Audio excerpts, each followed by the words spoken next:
আপনারা আছেন বিকল্প দৃষ্টির সংবাদ মাধ্যম। আমরা ঠিক এই মুহূর্তে এসে উপস্থিত রয়েছি মেঘলিগঞ্জ ব্লকের চারাবান্ধা গোপালঘাট এলাকা। এখানে কিন্তু এখান থেকে আপনাদের সরাসরি দেখাচ্ছি।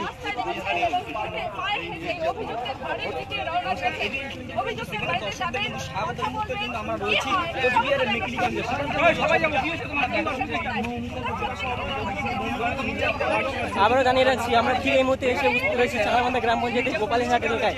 এখান থেকে কিন্তু আপনাদেরকে সরাসরি দেখাচ্ছি বিকল্প দৃষ্টি সংবাদ মাধ্যমের মধ্যে। দেখানোর চেষ্টা করছি।